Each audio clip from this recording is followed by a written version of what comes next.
s'appelle Prise 6. Ça tourne.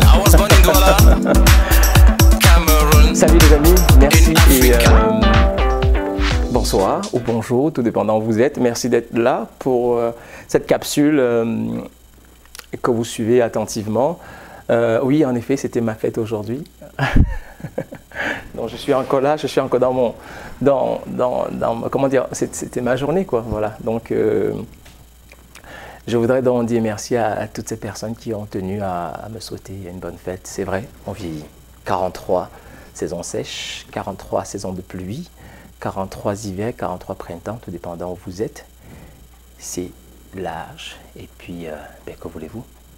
Il faut bien vieillir, pareil, et vieillir c'est un privilège. Je ne sais pas qui a inventé ça, mais c'est vraiment bien pensé, vieillir est un privilège.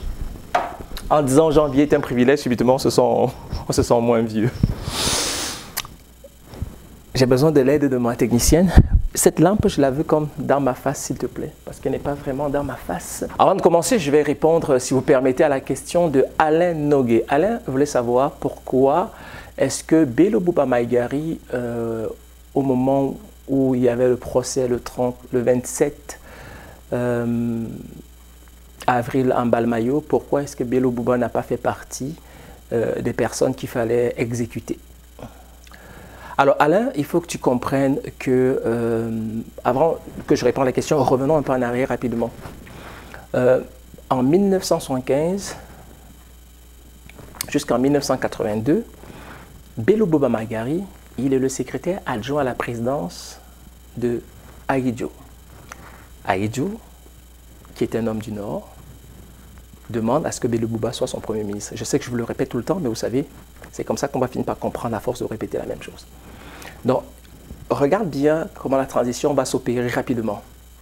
Paul Biya nomme Bello Bouba Maïgari Premier ministre. On est en 82, 6 novembre. Les services de renseignement du Cameroun font comprendre à Paul Biya qu'il y a un coup d'État qui est fomenté par les gars du Nord, en fait par les gars d'Ahidjo. En fait, c'est ça la version officielle, les gars d'Ahidjo. On va dire les irréductibles. Qui est le bras droit d'Ahidjo à ce moment-là? C'est Bello Bouba Maïgari, puisque Bello Bouba Maïgari a été le secrétaire général adjoint à la présidence. Il est Premier ministre. Il est fidèle à Amadou Ahidjo. En principe, il est aussi fidèle à Paul Biya. Paul Biya va l'évincer et ils vont donc ourdir un procès contre Amadou Ahidjo. Ahidjo sera donc jugé et condamné par contumace le 28 février 1984. C'est très important ces dates. Alain, jusque-là, c'est parfait pour tout le monde. Sauf que le tribunal demande aussi à juger Bello Bouba Maïgari. Et c'est là où ta question est intéressante. Alors, qu'est-ce qui se passe? Au moment où on est en train d'entreprendre pour juger Bello Bouba Maïgari, Paul Biya va demander à ce qu'on laisse tomber les poursuites contre Bello Bouba Maïgari parce qu'on n'arrive pas à trouver la preuve comme quoi Bello Bouba Maïgari est derrière le coup. Il ne faut pas oublier que dans les arrestations, il y avait plus de 1051 personnes qui ont été arrêtées. Il y avait des innocents, Alain. On ne pouvait pas tuer tout le monde. On ne pouvait pas non plus condamner tout le monde. Je t'ai fait comprendre que les gens comme les Issa Chiroma étaient dedans, les Daïko, les Daïsala étaient la même Marafa Amidou Yaya. Donc, Issa Chiroma va faire de la prison. Je sais que Daïko, les Daïsala, il va être peut-être à Choliré, je crois. Mais dans le cas de Bello Bouba Maïgari, Paul Biya est une personne qui n'a pas encore de tangente ou de tendance autoritaire. Il fait confiance à Bello Bouba. Il croit à Bello Bouba. C'est quand même deux amis qui ont travaillé pour le même président. La vie a voulu que c'est Paul Biya qui soit président parce que cela aurait pu être Bello Bouba Maïgari. Paul Biya va donc dire non, n'arrêtez pas Bello, on va laisser Bello tranquille. Toutefois, on est le 28 février 1984. Regardez ce qui va se passer. 6 avril. 2 mois après, il y a un coup d'État par la garde républicaine. Alors, dans la tête de tout le monde au Cameroun, on se dit, et voilà, Ahidjo a été condamné, il n'est pas content, Bello Bouba a été congédié, il n'est pas content, et en place le coup d'État est ourdi par des gars numériquement et majoritairement du nord du Cameroun, c'est encore les mêmes gars qu'Ahidjo. Bello Bouba se dit, la soupe est chaude, il faut que je m'en aille. Il s'exile au Nigeria. En fait, le deuxième coup d'État, pardon, vient un tout petit peu brouiller les cartes parce que dans la tête de tout le monde, on se dit, mais attends, mais qu'est-ce qui se passe finalement? On avait un premier coup d'État qui a été rapidement maîtrisé. On a semblé avoir condamné le commanditaire qui est l'ancien président. On a donné une chance à Bello Bouba Maïgari. Et là, il y a un deuxième coup d'État, mais un vrai coup d'État cette fois-ci. Des vrais militaires, des armes, des morts, la garde républicaine. Ibrahim Saleh, le colonel qui est le commandant de ces gardes. Et là, tout change. Alors, donc, pour répondre à ta question, on ne pouvait pas à ce moment-là condamner Bello Bouba Maïgari. Mais voilà la raison, voilà ce qui explique pourquoi Bello Bouba n'a pas été condamné et exécuté. C'est grâce à la magnanimité de Paul Biya. Paul Biya a sauvé la vie à Bello Bouba Maïgari. Voilà. J'espère que j'ai répondu à ta question, Alain. Maintenant, la dernière fois, je vous avais dit que après, n'est-ce pas, les 3 années que Paul Biya avait passé au pouvoir, on va dire 2 ans et demi entre 82 et 85, ça n'a vraiment pas été facile, n'est-ce pas? Ce schisme entre Amadou Ahidjo et Paul Biya, il y a vraiment eu des moments très houleux. Visiblement, on peut comprendre que ce n'était pas une bonne préparation. En fait, on pense aujourd'hui, beaucoup d'historiens pensent que Amadou Ahidjo n'avait pas bien préparé sa sortie. Il aurait pu faire mieux. Et je pense que tout ce qui arrive, tout ce qui est arrivé, était dû au fait que, même s'il avait bien pensé démissionner, ce qui était un très beau geste, il n'en demeure pas moins que c'était mal préparé. Paul Biya a, d'une certaine manière, hérité de quelque chose dont lui-même il ne maîtrisait pas tous les tenants et tous les aboutissements, tous les aboutissants. Et voilà pourquoi, en fait, entre 82 et 85, c'est vraiment un schisme, c'est une chicane entre Paul Biya et son ancien patron, ce qui fait que le 24 mars 1985, voilà, c'est le divorce entre Paul Biya et Amadou Ahidjo, l'UNC terminé, c'est la création du Rassemblement démocratique du peuple camerounais qui est donc le RDPC, dont aujourd'hui le siège se trouve à Yaoundé et dont le secrétaire général c'est Jean Kouété et le secrétaire général adjoint c'est le très très célébrissime Grégoire, n'est-ce pas, Owana, qu'on voit souvent dans des vidéos en ligne sur les réseaux sociaux, en train d'avoir beaucoup de plaisir. Alors, à quoi ressemble l'année 1985 au Cameroun? Grosso modo, Paul Biya va ainsi prendre et l'appareil exécutif et l'appareil politique. Pourquoi? Parce qu'il va dissoudre le ministère des Forces armées, il va créer le ministère de la Défense, il va dissoudre la garde républicaine, il va créer la garde présidentielle. Que voulez-vous? Paul Biya fait le ménage, c'est le boss. Sur le plan économique, le Cameroun va vivre un moment où il y aura une baisse des recettes d'exportation, près de 500 milliards, dû aussi à la dépréciation du dollar américain à ce moment-là. Il va y avoir en 1985 un bon tronçon entre Douala et Yaoundé. L'axe lourd Douala-Yaoundé va enfin être bitumé, puis les gens pourront ainsi voyager à travers les deux capitales. Il y aura donc l'entrée des autobus, n'est-ce pas, 70 places. Les Camerounais sont contents, on dit que la route c'est le développement. Et là, c'est le développement qui arrive. En 1985, à Buea va donc se créer la 5e université, donc ce sera un centre universitaire voilà, qui sera la 5e après Yaoundé, Douala, Tchang et Ngaoundéré. Et donc vous aurez le centre universitaire de Buea, vous aurez également une école supérieure de traduction et d'interprétariat. En 1985, c'est l'apparition de la CRTV, hein, la télévision arrive au Cameroun. En 1985, quoi d'autre en 1985? En 1985, Paul Biya va donc lancer un recrutement de 1700 fonctionnaires également. Mais ce qui est important, les amis, et pour toutes les générations de Camerounais, retenez bien ceci. C'est ce que Paul Biya va dire.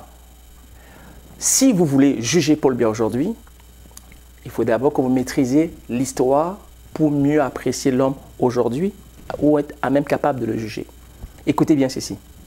Paul Biya, le 22 mars à Bamenda. Retenez bien ceci, les amis.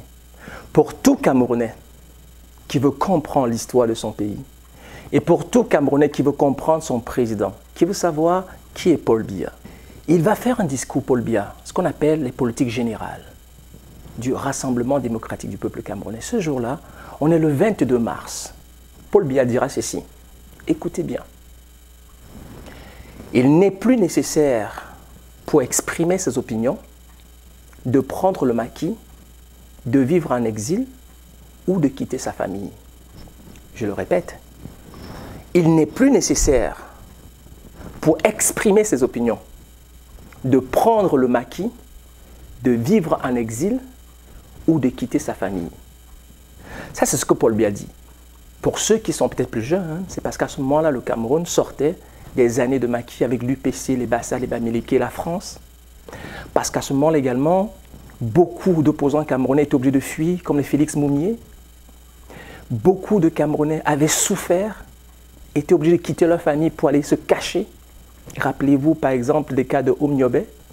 Rappelez-vous par exemple des cas de NS Wangé. Paul Biya, pour marquer la séparation avec Ahidjo, parce qu'il savait son boss était un dictateur. Il le savait, Paul Biya. Et il va donc vouloir, en 1985, se présenter comme un monsieur qui vient donner aux Camerounais la chance de vivre librement. Paul Biya nous vend en fait la démocratie avant même que celle-ci n'arrive en Afrique. Paul Biya se présente comme un homme, comme un libéral d'ailleurs. En 1985, on en parlera plus tard, il va écrire un livre qui s'appelle pour le libéralisme communautaire. Paul Biya se prend vraiment pour un libéral. Vous savez, l'idéologie du RDPC même, c'est le nationalisme et le libéralisme. C'est ça leur idéologie. Alors lorsqu'il dit « il n'est plus nécessaire pour exprimer ses opinions de prendre le maquis, de vivre en exil ou de quitter sa famille », ben Paul Biya dit ceci aux Camerounais: vous avez le droit de dire ce que vous voulez, vous avez la liberté d'expression avec moi. Vous êtes libres, Camerounais, dites donc ce que vous voulez, exprimez-vous. Plus que jamais, nous n'allons vous mettre en arrêt, vous poursuivre, vous assassiner, parce que vous avez juste donné votre point de vue. Mais pourtant, j'ai reçu de Yaoundé, d'un grand professeur d'université que je n'aimerais pas ici, qui m'a écrit à travers ma boîte depuis que j'ai commencé à écrire dans la tête de Paul Biya, et qui me fournit des informations, ce professeur d'université-là. Et il me dit bien, Félix, tu vis loin, tu peux dire ce que tu dis, et je vais te donner des éléments d'information pour nourrir, bien sûr, ce que tu donnes aux Camerounais comme histoire, parce que c'est toujours important d'avoir toutes les sources, n'est-ce pas, pour vous divulguer l'histoire. Je ne suis pas ici pour raconter un secret, je vous raconte ce qui existe, je n'invente rien. C'est vrai que j'ai ma propre coloration, n'est-ce pas, mais je vous raconte une histoire, je n'ai rien à gagner, je n'ai pas un prix à mentir. Je ne fais pas ça ni pour Kamto, ni pour Cabral, ni pour Paul Biya, je fais ça pour vous, pour nous, pour nos enfants, et pour ceux-là qui ne connaissent pas notre histoire. Et je décide ainsi de prendre mon temps gratuitement et de le faire. Ce professeur, qui est professeur d'université quand même à Yaoundé, qui me dit, si je le dis par moi-même, puisque je l'ai déjà fait, j'ai déjà eu des réprimandes, des convocations. 1985-2020, ça fait quoi? 35 ans. 35 ans. Il y a 35 ans, Paul Biya disait, il n'est pas nécessaire pour exprimer ses opinions, de prendre le maquis, de vivre en exil ou de quitter sa famille. Il y a 35 ans, Paul Biya disait, il n'est pas nécessaire pour exprimer ses opinions, de prendre le maquis, de vivre en exil ou de quitter sa famille. Il y a 35 ans. Il y a 35 ans. Qu'est-ce qui s'est passé?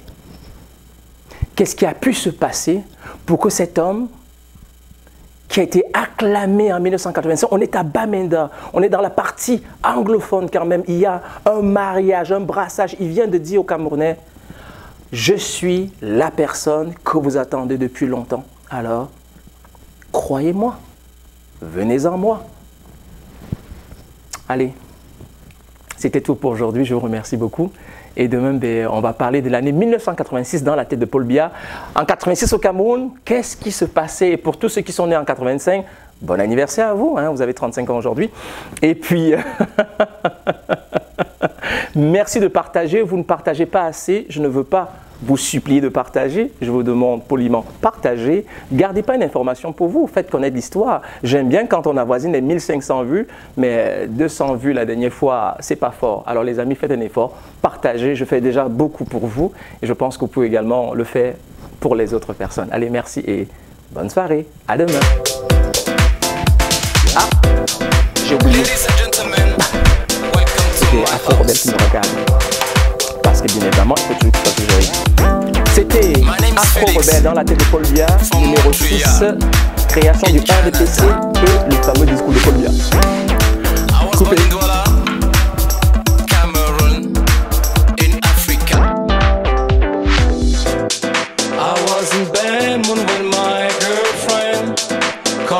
Said it's over. How can you kill somebody's already dead? This is something that happened to me, and I can see